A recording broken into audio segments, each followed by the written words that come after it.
자, 그 다음에 우리 도시개발법에서 등장하는 계획이 3개 계획이 나옵니다. 전체 무슨 계획이 나오냐? 여기 개발계획이 나와요. 개발계획.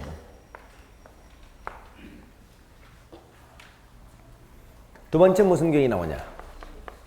실시계획이라는 게 나오면 실시계획. 세 번째 무슨 계획이 나오냐? 뒤에 가면 환지계획이라는 게 나와요. 환지계획. 이렇게 도시개발법에서는 총 3개 계획이 나옵니다. 3개 계획. 자, 이걸 간단하게 일단 정리해드리면 개발계획, 실시계획, 환지계획. 일단 틀만 잡으세요. 개발계획은 말이죠. 이건 지정권자가 수립을 해요. 지정권자. 여기서 지정권자는 누굴 얘기한다? 도시개발구역 지정권자. 아까 도시개발구역 지정권자, 국토교통분야, 시도사, 대도시장이죠. 이들이 수립하는 계획이 개발계획입니다. 이건 뭐냐? 청사진이야. 즉 이번에 신도시를 어떻게 개발해 나갈 것인가는 전반적인 청사진이 되는 계획, 이걸 개발계획이라고 합니다.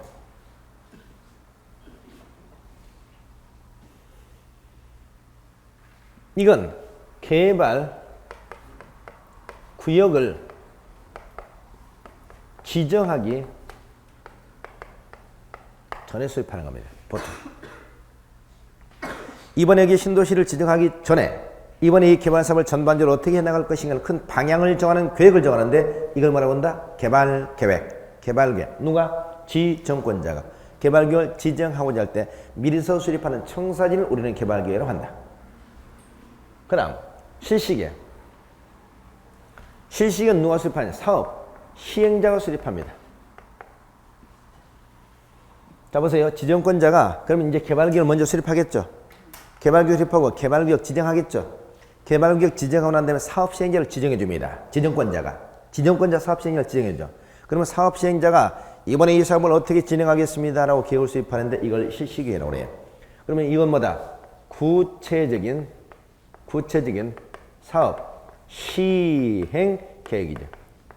구체적인 사업 시행 계획. 이걸 말합니다.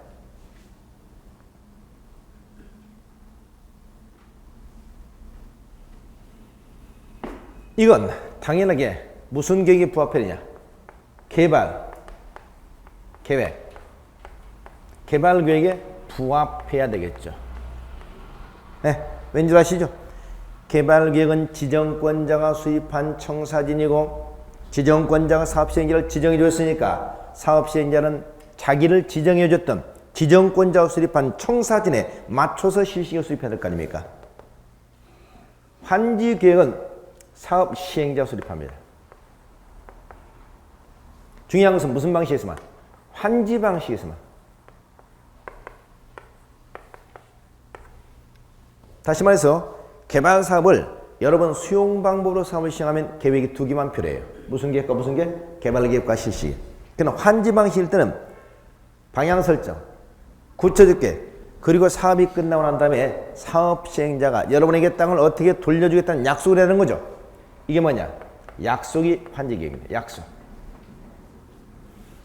사업이 끝나고 토지를 어떻게 돌려주겠다는 시행자의 약속, 이게 뭐다? 환지계획이다. 환지계획.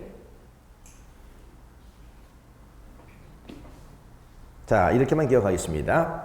그래서 우리는 도시개발법에서 총 3개 계획이 나온다. 수용방법일 때는 2개만, 환지방식일 땐 3개가. 청사진, 구체적 사업시행계획, 이건 환지 방법에서 사업시행자 사업이 끝나고 토지를 어떻게 돌려줬다는 약속, 이렇게 기억하시면 되겠습니다.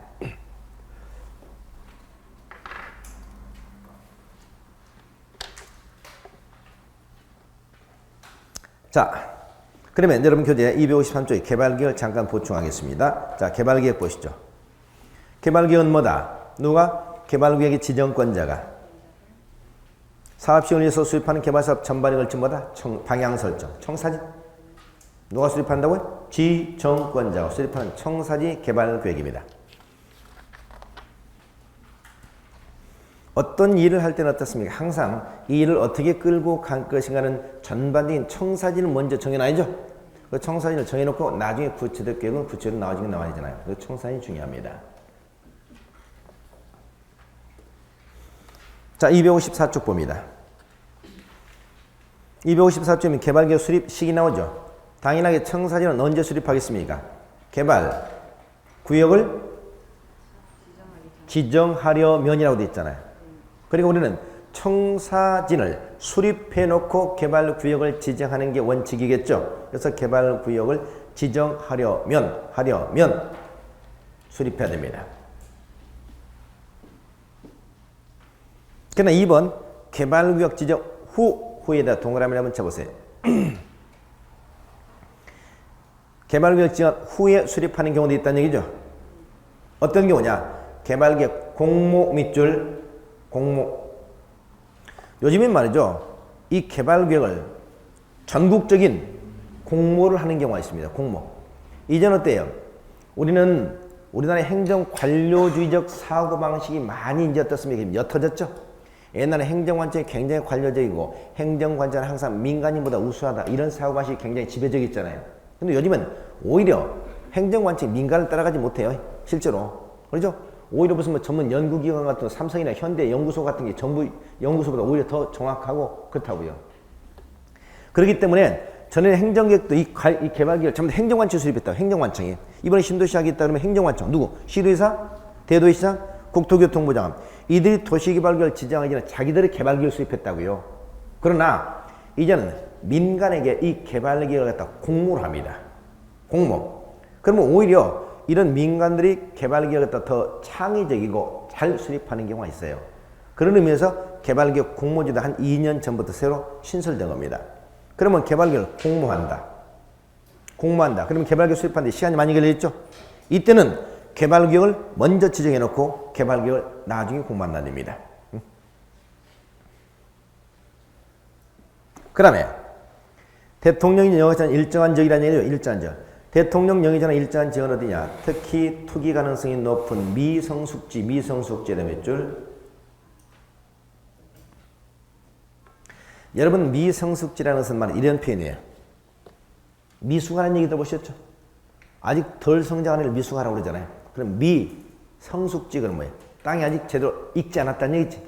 다시 말해서 이 지역은 아직 땅값이 많이 오르지 않았고 그래서 어떻습니까? 앞으로 토지 가격 상승이 특히 높아서 투기가 우려되는 지역을 우리 흔히 미성숙지라고 합니다. 미성숙지. 그러니까 주로 투기꾼들의 주 타겟이 되는 것이 바로 이 미성숙지고 농지나 이면을 보통 미성숙지라고 그래요. 그러면 자 개발계획을 공모로 수립하거나 두 번째 그 지역이 특히 미성숙지다. 그럼 미성숙지라면 투기 가능성이 대단히 높죠. 그럼 보세요. 어디에 신도시 개발된다고 해서 개발계획을 수립합니다. 개발계획을 수립하는데 개발계획을 수립하는 게 통상 1년 이상 걸려요. 그럼 개발계획을 수립하는 과정에서 어디 신도시가 들어선다고 소문이 나잖아요. 소문이 나면 사람들이 벌떼처럼 밀려들겠죠. 그러면 어떻습니까? 너무 토지가격이 나중에 급등해가지고 막상 사업을 하려면 너무 부담스럽다는 얘기입니다. 그래서 투기를 사전에 근절시키자는 의미에서 특히 투기 가능성이 높은 미성숙지의 경우는 개발구역을 먼저 지정하고 개발계획을 나중에 수립할 수 있도록 하고 있다는 겁니다. 그럼 우리는 이렇게만 기억하세요. 개발계획은 누가? 개발계획 지정권자가 언제? 개발계획을 지정하고 있을 때 수립하는 것이 원칙이지만 개발계획을 전국적인 공모로 수립하거나 또는 거기가 투기 가능성이 특히 높은 미성숙지의 경우는 투기를 근절시키기 위해서 미리서 구역을 지정하고 개발계획을 나중에 수립하는 경우도 있다. 이렇게만 기억하시면 되겠습니다. 자, 그럼 개발계획 내용을 보겠습니다. 개발계획 내용을 보면 개발계획은 다음의 사항이 포함된다. 자, 어떤 사항이냐? 1번 개발계획 명칭과 위치, 면적. 개발계획 명칭, 위치, 면적. 자, 개발사업은 제일 먼저 어때요? 명칭 나와야 되겠죠? 개발사 명칭, 위치, 면적. 2번 시행기간. 그 다음 4번 사업 시행 방식. 시행자. 5번 시행 방식. 자, 제일 먼저 어디다 신도시를 기반한 명칭, 위치, 면적이 나올 것이고 시행기간이 나오겠죠. 시행기간은 통상 우리가 10년 이상 걸린다고 그랬죠. 4번 시행자에 관한 사항. 시행을 누가 할 것인지 나오겠죠. 5번 시행 방식, 시행 방식 나오죠. 자, 다른 쭉 생략하시고 여러분 14번 한번 가보세요. 14번. 14번 가보시면 거기 수용 또는 사용의 대상이 되는 그 밑줄 한번 그어봅니다. 수용 또는 사용의 대상이 되는 여기까지만 밑줄. 토지, 건축물, 토지 정착은 물건 쭉 해가지고 뒤에 보니까 가로 안에 토지 등 보이죠? 토지 등에다 밑줄. 제일 뒤에 세부 목록 밑줄. 세부 목록. 자, 읽어보세요. 뭐라고 돼 있죠? 수용, 사용의 대상이 되는 토지 등 세부 목록. 토지 등 세부 목록. 무슨 말 이해가요? 여기 보세요. 이번에 여기를 신도시를 개발하겠다.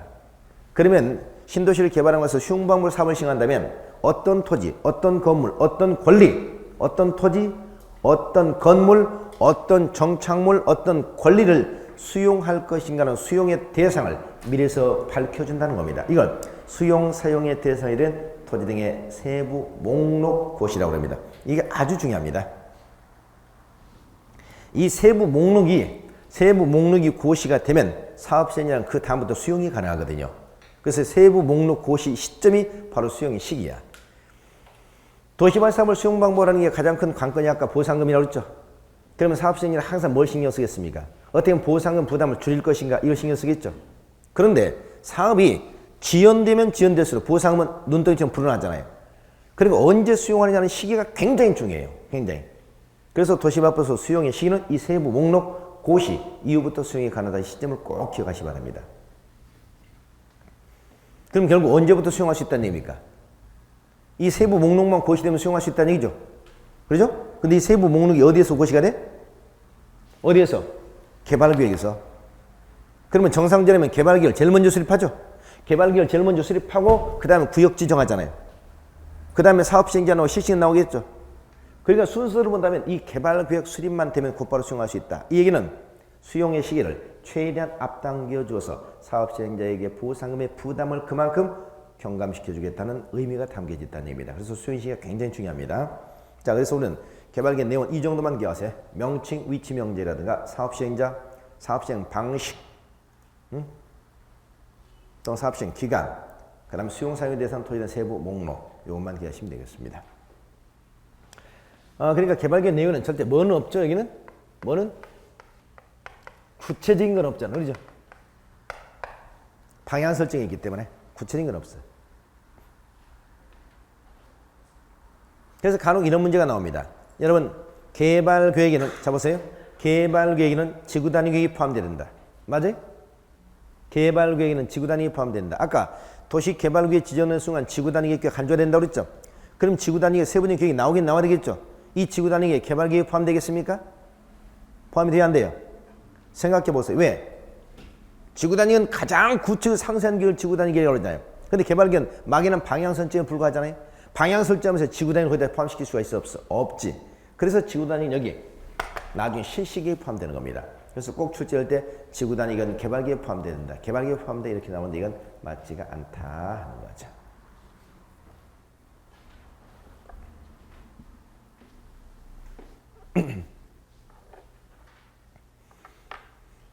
자, 이거 좀 기억하시고요. 그 다음에 다음 페이지가 아까 255쪽에 도시개발구역 지정의 효과 나오죠. 자, 여기 보세요. 여기가 아까 농림지역이었습니다. 여기에 도시 개발구역을 지정합니다.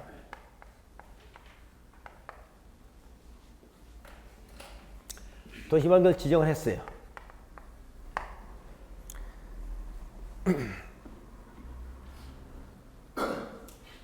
도시개발구역이 지정되고 이걸 고시가 되죠. 고시. 그럼 여기서 어떤 법적 효과가 나오느냐 하는 겁니다. 법적 효과는. 여기서 여러분 고시. 자, 지난번에 제가 고시하고 공고하고 차이점 설명드렸죠. 에? 고시하고 공고의 차이점 설명드렸죠. 고시하고 공고는 아주 중요한 법적 효과가 차이점이 있다고 그랬습니다. 공고나 고시나 널리 알린다는 의미인데 공고는 일시적으로 알리는 것이고 고시는 지속적으로 계속 알리는 거다. 그러니까 고시 앞에는 며칠 이상 이런 얘기 없지만 공고는 3일 이상, 5일 이상 공고라는 얘기를 한다. 또 공고는 보통 어디에?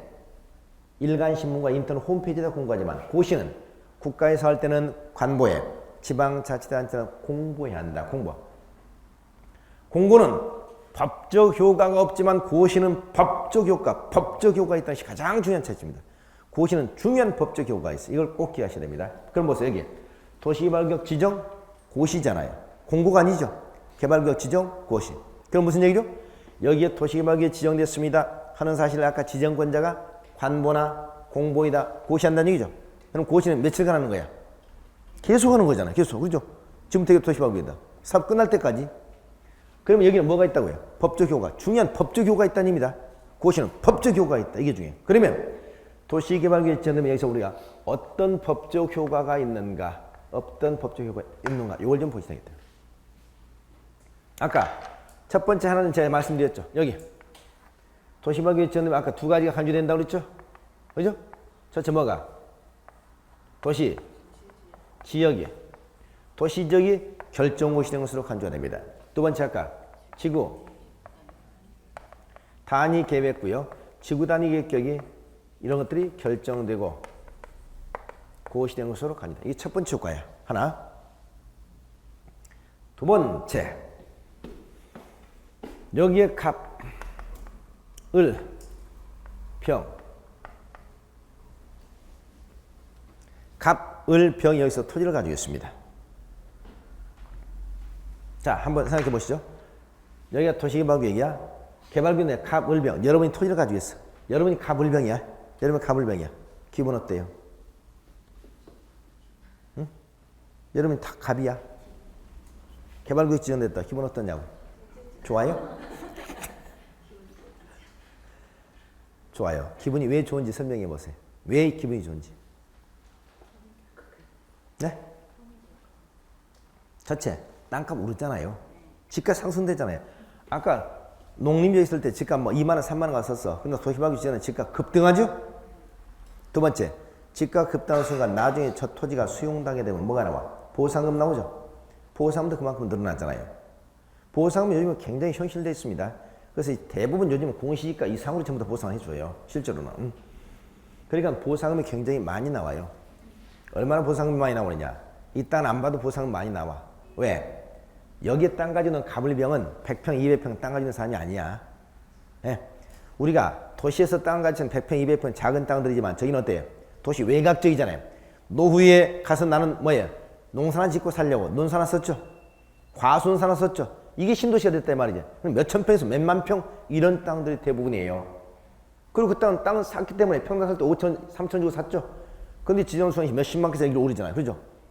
판교 같은 경우 거기 개발될 때 실제 우리가 보상금은 그때 당시 평당 84만 원씩 배웠었는데 공시지가 200% 해줬습니다. 그때 실제로 200%.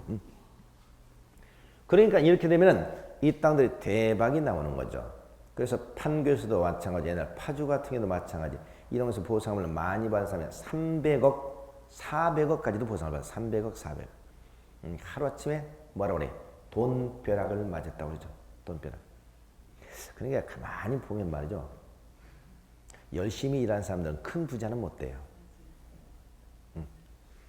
예로부터 말이죠.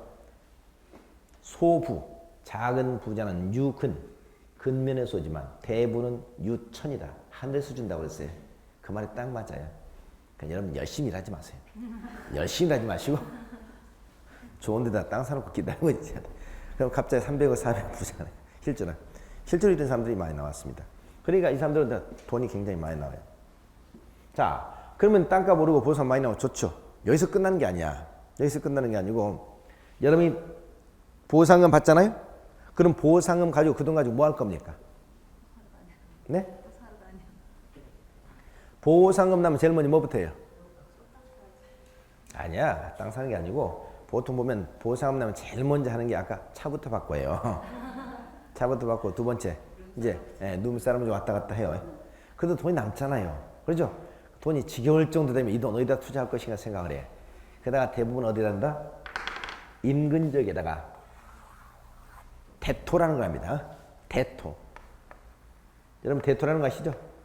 여러분 세법에서 나오고 있습니다만 보상금 가지고 인근지에다 땅을 사는 행위를 대토라고 해요. 그럼 이건 이 수용당에서 생활의 근거지가 상실됐잖아요. 그럼 다른 땅에다 땅을 살 때는 이걸 일단 세법상 1년 이내에 대토할 때는 취득세 면제시켜 줍니다. 취득세. 그러니까 이 사람들이 대부분 땅을 사는 거야. 근데 문제는 뭐냐? 취득세 면제는 별도이고 이 땅을 사면 땅값이 또 올라. 그렇죠? 이게 아까 말다 가격 상승의 도미노 요인이야. 어느 지역이 개발되면 그 인근지 땅값이 제일 먼저 뜨기 시작하죠. 그럼 땅값이 또 계속 올라요. 그럼 보상받아서 좋고 취득세 면제받아서 좋고 그럼 이 땅을 사니까 또 가격이 오르단 말이죠. 여기서 또 엄청 대박이 나잖아요. 거기서 끝나는 게 아니야.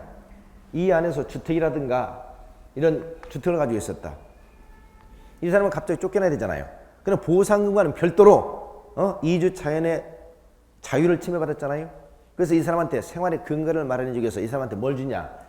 아파트 분양권, 입주권을 주든가 선택에 따라서 입주권 대신에 이주자 딱지라는 걸 줘. 이주자 딱지라는 것은 뭐냐? 다른 지역에 가서 뭡니까? 단독주택을 건설할 땅을 70평에서 보통 80평, 100평 내외로 땅을 갖다 주게 된다고요. 저렴한 가격으로. 이게 우리가 아파트 분양권 내는 입주자 딱지입니다. 그럼 이게 입주자 딱지를 또 받았잖아요? 받고 난 다음에 나중에 여기서 아파트 분양받았어, 여기서. 아파트를 분양받으면 아파트가 또 급등하죠. 판교 같은 경우 32평 아파트 분양받을 때 그때 당시에 약 1200만 원대 받았거든요, 저게. 1200만 원. 근데 나중에 입주할 때 되니까 얼마? 12억 갔어, 아파트가. 그럼 1200만 원이면 3억 몇천밖에 안 가잖아요. 그렇죠? 그리고 이렇게 놓고 뭐 돼요? 돈 받아서 좋죠, 보상금 받아서 좋죠, 그렇죠? 여러 가지 혜택이 엄청나게 많다고요. 그런데 그러기 때문에 사람들이 신도시가 지금 거기 들어가려고 난리를 치는 거잖아요. 문제는 뭐냐? 이 사람들 욕심이 끝이 없다는 거죠. 욕심이 끝이 없기 때문에 이왕이면 보상을 한 푼 어떻게 더 받아볼 것인가 노력을 하죠. 그래서 이런 사람들 또 머리를 써? 여기 도시락에 딱 지정되면 얘는 뭐해? 가서 밤새 가서 건물 하나 지어버리는 거야. 에? 밤새 가서 비닐하우스를 쫙 설치해버리는 거야. 그리고 비닐하우스 안에다가 뭐 인삼을 쫙 심어버려. 아니면 유실수. 보상금은 토지 보상이 있고 지작물 보상이 있습니다. 지작물 보상 중에서 가장 많이 나오는 것이 인삼이라든가 화훼야. 왜? 그 한 그루도 한 그루도 따서 나중에 보상을 지급하거든요. 그리고 이걸 이용해가지고 인삼을 심어버린다, 꽃을 심어버리게 되면 나중에 보상금이 눈덩이처럼 불어나죠. 그러죠. 그런 사업에 엄청난 지장을 초래하잖아요. 이런 투기를 억제해야 될 거 아닙니까? 그래서 앞으로 도시개발구역 지정이 되면 개발구역 내에서는 일정한 개발행위 하지 못하도록 금지시켜버리는 거예요. 응? 금지. 그래서 일정한 행위를 할 때는 반드시 뭘 받으라? 허가를 받으라. 이게 도시개발법상 개발행위입니다. 지난번에 우리가 국토개발법상 개발행위가 나왔었죠. 국토개발법상 개발행위는 전국이었죠. 국토개발법상 개발행위의 목적은 무엇입니까? 난개발 방지였죠. 이건 도시개발구역 안에서 개발행위를 할 때는 허가를 받으라. 이건 난개발 방지가 아니고 뭐냐? 투기를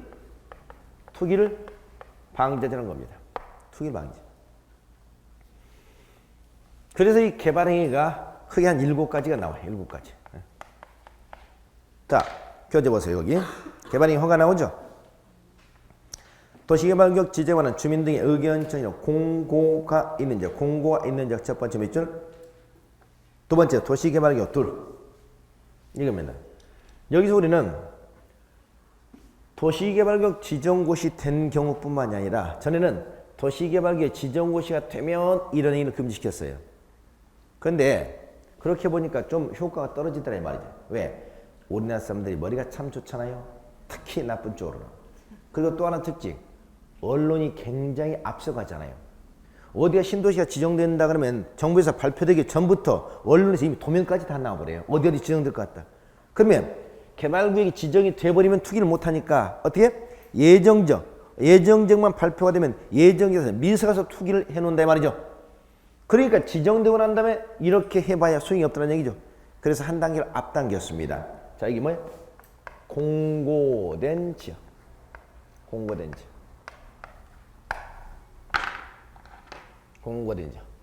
또는 어디? 도시 개발구역입니다. 두 가지로. 공고란 건 뭐냐? 여러분 이렇게 해요. 도시개발구역 지정할 때는 여기 신도시를 지정할 예정이다. 그러니까 주민의 의견을 듣자고 주민의 의견 청취는 공고를 해. 이게 뭐다?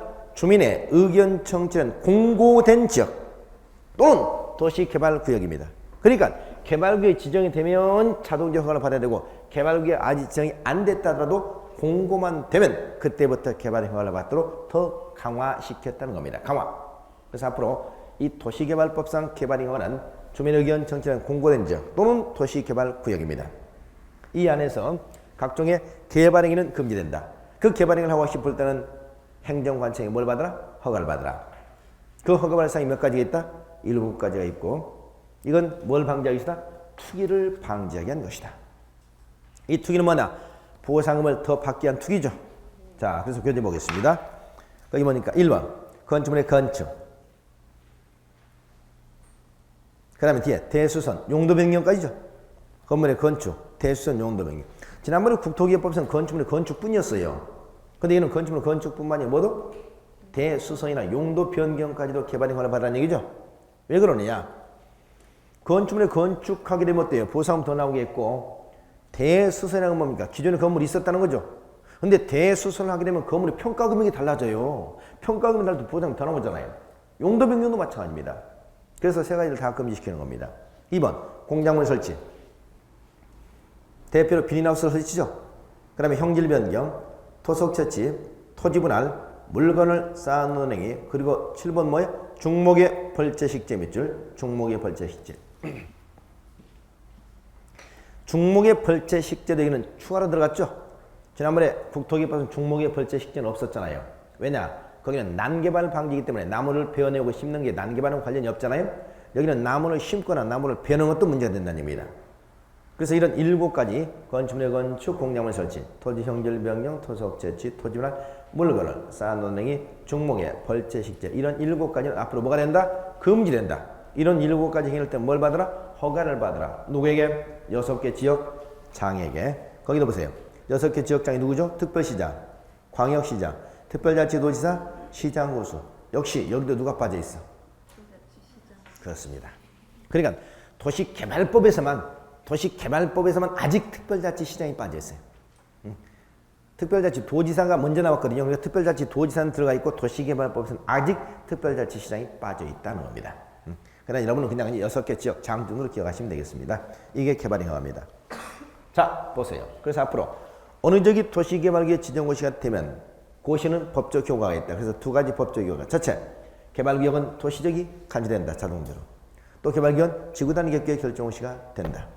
그래서 반드시 지구단위 계획을 수립해놓고 개발하자는 얘기고. 두 번째, 개발구역에서 투기를 억제하기 위해서 앞으로 공고된 지역과 개발구역에서는 일정한 개발에 허가를 받도록 하고 있다. 허가를 받도록 하고 있다. 그래서 어떻습니까? 여기서는 허가를 받도록 하는 목적은 투기를 방지하기 위한 것이라는 거죠. 자, 이게 개발구역 지정의 효과입니다.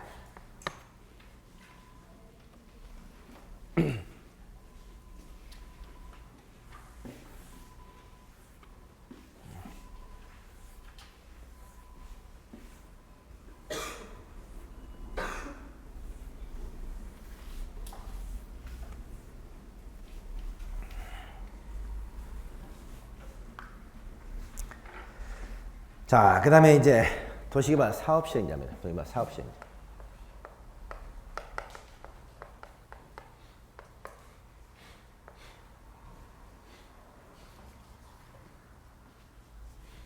자, 지금 그럼 우리는 어디까지 왔느냐? 단계가 보세요. 제일 먼저 개발구역 수립하겠죠. 청사진. 그 다음 개발구역 지정했죠. 개발구역 지정하고 난 다음에 사업시행자를 지정하는 단계입니다. 이 사업시행자는 누가 지정하느냐? 사업시행자 누가 지정한다? 지정권자가 지정합니다. 지정권자.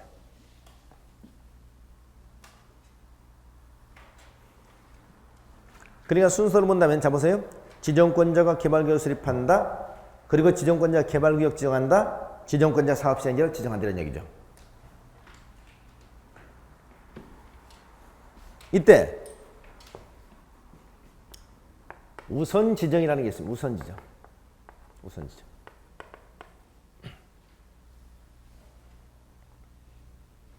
우선 지정은 뭐냐?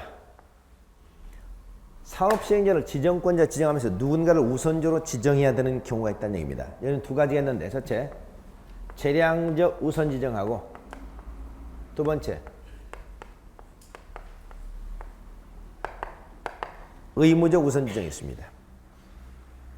자, 거기 교재 볼까요? 지정에서 도시개발 사업 시행자는 지정권자 지정한다. 개발기업 공모 나오죠, 동그라미. 공모로 선정하는 경우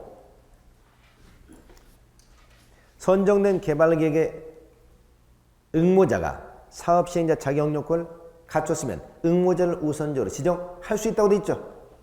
이게 뭐다? 개발계획의 응모자입니다. 아까 개발계획을 전국적으로 응모할 수 있다고 그랬죠. 응모를 했습니다. 응모를 했는데 어떤 사람이 당선됐어요.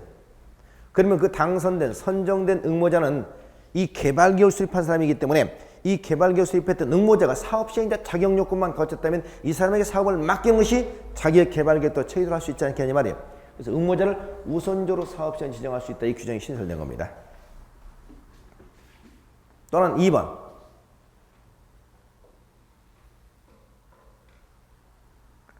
그 밑에 그 지정 밑에 봐. 도시방의 전부를 무슨 방식으로? 환지 방식으로 시행할 때는 토지 소유자나 조합을 우선 두지 않다. 이게 의무입니다. 토지 누구? 소유자라든가 또는 누구?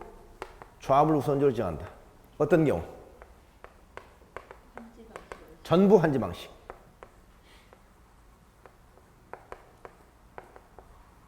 전부 환지 방식.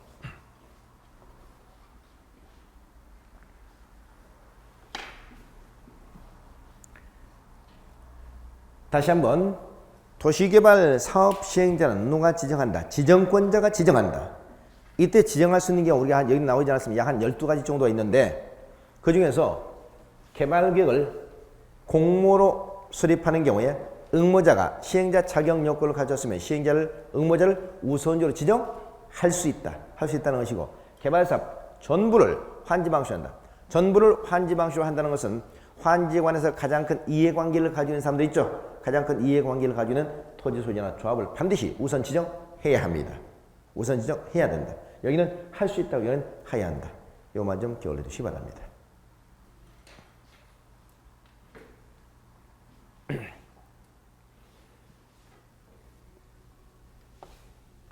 그래서 말이죠. 여기서 이제 사업 시행자 될 수 있는 가장 중요한 것도 누구냐? 몇 가지만 한번 정리해 보면 저치 아까 여기에 국가가 있어요. 또는 지방자치단체 있습니다.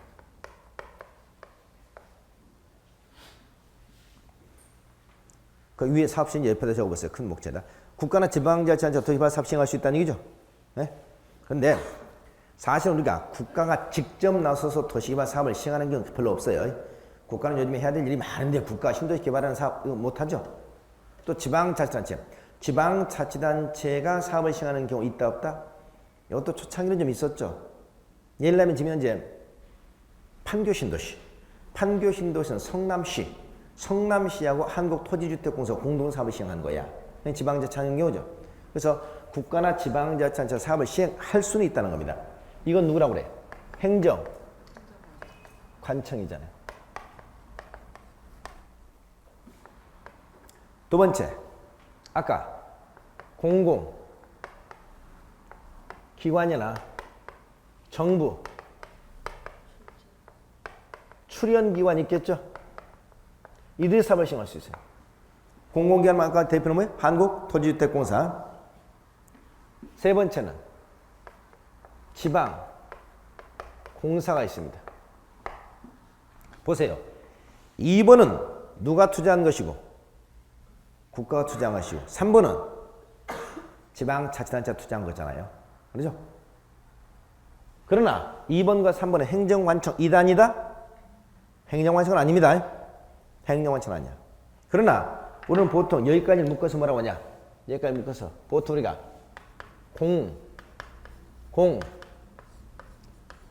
사업시행자, 공공사업시행자.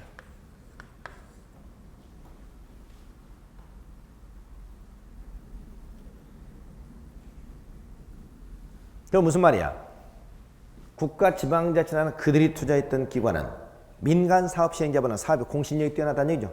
그래서 지금 무슨 공공사업시라고 하고 1번만 뭐라고 한다? 행정관청. 그러나 2번과 3번 행정관청 분명히 아닙니다.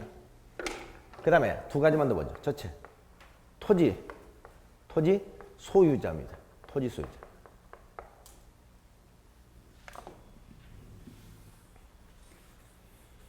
아하, 여러분 도시개발구역 내 토지를 가지는 토지 소유자가 사업을 시행할 수도 있다는 얘기입니다.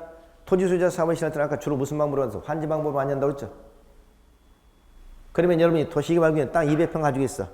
여러분이 땅 300평 가지고 있어. 여러분도 사업 시행자가 될 수 있다는 얘기네? 예? 생각해 보세요. 땅 200평 가지고 있어. 무슨 신도시 개발권을 가져? 예? 그건 아니야. 여기 토지 소유자는 적어도 전체 도시개발구역의 토지 면적의 3분의 2 이상을 가지는 토지 소유를 말해요. 예? 전체 신도시 지역의 땅을 3분의 2 이상 가지는 토지 소유자 부러운 사람이죠? 여러분 개인 되겠습니까? 대부분 기업체들 예? 이런 거지 개인 토지 소유자가 사업을 시행하기는 불가능해요. 다섯 번째, 그러나 도시 개발 조합이 있습니다. 도시개발 조합. 도시개발 조합. 이 도시개발 조합은 말이죠. 토지 소유자가 몇 명이 최소한 7명 이상이 조합을 결성한 거야. 그럼 여러분도 어떻습니까? 여러분도 우리가 직접 토지 사업은 못한다더라도 여러분이 조합원이 될 수가 있어. 그래서 조합체 사업을 시행할 수 있다고요. 조합체. 자, 그래서 여기는 두 개를 묶어서 이건 그냥 흔히 민간 사업 시행자다. 민간 사업 이렇게만 기억하세요.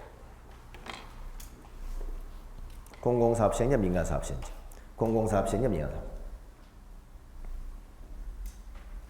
물론 이것 외에도 도시개발 사업을 시행할 수 있는 사업 시행 여러 가지가 있습니다. 오늘 그래서 중요한 건 몇 가지만 얘기하는 겁니다. 그래서 공공사업 시행자에서 행정관청, 국가지방자치단체, 공공기관, 정부 출연기관, 지방무사까지 보통 공공사업 시행자. 토지 소유자, 전체 토지 얼마? 3분의 2 이상을 소유하고 있는. 그 다음에 도시개발 조합. 이들은 민간사업 시행자. 이렇게 보시고 사업의 공신력을 본다면 저기서 가장 뛰어난 게 누구겠습니까? 1번이겠죠. 국가지방자치단체. 그럼 1번 빼놓고 나머지는 전부 다 누구다? 비행정관청이야. 1번만 행정관청이고 나머지는 전부 다 뭐라고요? 비행정관청. 그 다음 공신력이 누구다? 1번, 2번, 3번이죠. 공공사업 시행자. 사업의 공신력이 가장 떨어진 것은 민간사업 시행자죠. 그래서 우리는 민간사업 시행자 도시개발 사업을 시행할 때는 아무래도 조심스럽기 때문에 자꾸 까다로운 조건이 붙습니다. 민간사업 시행자 사업을 시행할 때는 무슨 동의를 더 받아야 되든가, 민간사업 시행자 사업을 시행할 때는 무슨 토지를 얼마 이상 소유라든가 이런 까다로운 조건이 자꾸 붙어요. 그만큼 공신력이 떨어지기 때문이다. 그래서 사업 시행자는 행정관청 시행자 가장 공신력이 뛰어나고, 그 다음 공공사업 시행자, 그 다음 민간사업 시행자. 민간사업 시행자 사업을 시행할 때는 조심스럽다. 그래서 까다로운 조건이 자꾸 추가가 된다. 이걸 좀 기억하시면 되겠습니다. 자, 그래서 그 밑에 256조 이제 사업시행자 도시개발 조합이 나와 있습니다.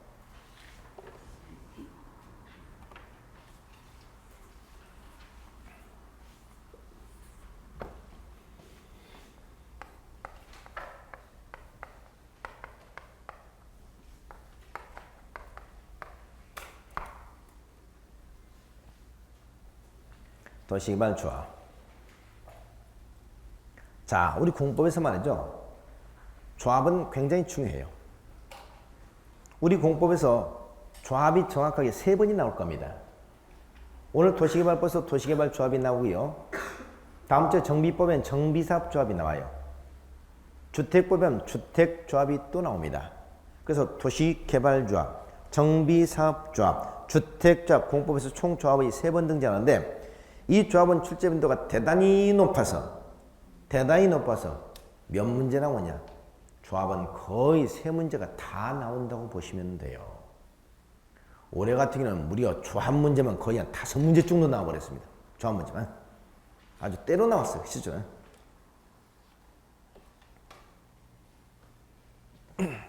올해 시험이 좀 공법이 좀 어려웠다고 그랬죠? 올해 시험은 어디 가나 공법생들이 인기가 좀 없었을 거예요. 올해는 워낙 공법이 어렵게 출제돼가지고 최근 하여튼 우리가 공법 문제에서 제가 봤던 문제를 가장 좀 어렵게 출제됐어요. 그래서 공법이 실제로는 40문제 가운데서 10문제 정도를 빼놓고 30문제 가지고 우리가 풀어야 될 문제야. 10문제는 거의 이제 출제부터 이제 벗어난 문제니까. 근데 결론적으로 그렇다 하더라도 말이죠. 그렇다 하더라도 10문제를 빼고 나머지 30문제의 싸움이었다 하더라도 30문제 가지고 평소에 우리가 중요하다고 강조했던 부분을 잘 정리한 사람들은 기본적인 점수는 그래도 무난히 나왔어요. 예를 들면 이 조합 같은 게 제가 조합은 적어도 3문제, 조합은 적어도 3문제, 많으면 4문제까지도 나온다 했는데 올해 조합 문제 무려 5문제가 출제됐어요. 그래서 사실 올해가 좀 문제가 좀 어렵습니다만 그러다 보니까 올해 이제 2차 합격률이 조금 좀 낮더라고요. 뭐 지난주에 이제 합격자 발표를 했는데 1차 합격률이 약 22.6%. 그 1차 합격 사람이 10명 봤으면 22명 정도 합격했다는 얘기죠. 근데 2차 합격자 약 19점 몇 프로 이렇게 나왔어요. 그러니까 실제로 우리가 때 100명 공부하면 평균 1차 통틀어 가지고 한 100명 공부 20명, 10명 공부했으면 2명 정도 이렇게 합격했다는 얘기죠. 그러니까 사실 만만한 시험은 아니에요. 그러니까 여러분이 각오를 단단히 하고 있어야 됩니다. 그래서 2차가 올해 조금 합격률이 낮아요. 또 2차는 제가 말씀드렸으면 공법은 제가 2신청 받을 게 한 문제도 없다고 그랬죠. 공법은 2신청 한 문제도 받아주지 않았어요. 그래서 실제 우리가 뭐 2신청 문제 가지고 이렇게 뭐 사실 희망 고민들을 많이 하고 그랬는데 실제로는 2차 올해 공법은 뭐 문제 자체를 갖다 봐주면 한도 없습니다. 그리고 공법이 어려워도 여러분 그래도 꾸준하게 공부를 하신 분들은 다 합격하셨더라고요. 중요한 것은 아무리 문제, 왜냐면 1차에서 개론이 좀 어려웠어요. 개론은 민법이 또 쉬웠어. 또 2차에서는 공법이 어려웠어요. 공법인데 중개사법은 또 쉬웠어. 이렇게 전체적인 빈도를 맞췄거든요. 근데 어려운 것만 가지고 얘기할 것이 아니라 또 쉬운 과목도 있었잖아요. 그렇기 때문에 사실상 올해 합격하는 데는 이렇게 큰 문제는 없었어요. 그러니까 제가 강의했던 학원에서 이렇게 쭉 보면은 실제로 열심히 하신 분들은 거의 합격했어요. 거의. 뭐 2차만 공부하신 분들은 떨어진 분이 뭐 한두 명 정도 뭐 거의 다 합격했고, 뭐 제가 어제 부산에서 강의를 하고 왔는데 부산에서 가고는 자 굉장히 학생들이 뭐 공부를 정말 열심히 해요. 너무 열심히 해요. 아주. 근데 그 학원에서 1, 2차를 이번에 최종 합격한 사람이 85명 정도 합격을 했더라고요.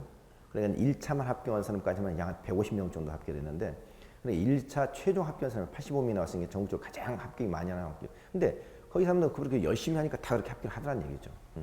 그러니까 문제가 어렵든 쉽든 간에 그게 중요한 것이 아니고 꾸준하게 맞춰서 계속 하신 분들은 웬만하면 다 합격을 해요. 문제 어려웠어도. 그러니까 여러분들도 지금부터 시작해가지고 내년까지 꾸준하게 하시면 100% 합격한다. 문제는 사람이 꾸준하지 못한 게 그게 문제예요. 꾸준하게 그렇죠? 벌써 여러분들 처음 시작할 때 이런 게 꽤 막 찾는데 벌써 많이 빠지잖아요. 벌써 그죠? 근데 사실 이 기본 강의가 굉장히 중요하다고 그랬잖아요. 기본 강의가. 그래서 사실 우리가 꾸준하지 못한 게 자기 문제이지 꾸준하게 되면 어떤 방법을 하면 합격하십니다. 그리고 문제가 어렵고 쉽고는 우리한테 절대 문제가 아니다. 합격 못할 정도 문제가 어렵게 나온 것은 없다. 그래 여러분 꾸준하시면 100% 합격하기 때문에 학원을 믿고 담당 선생님들 하는 대로 하시면 문제가 아무리 어려워도 합격한다. 자, 그래서 이제 도시개발 조합인데, 자, 도시개발 조합 조금 쉬었다 계속 진행하겠습니다.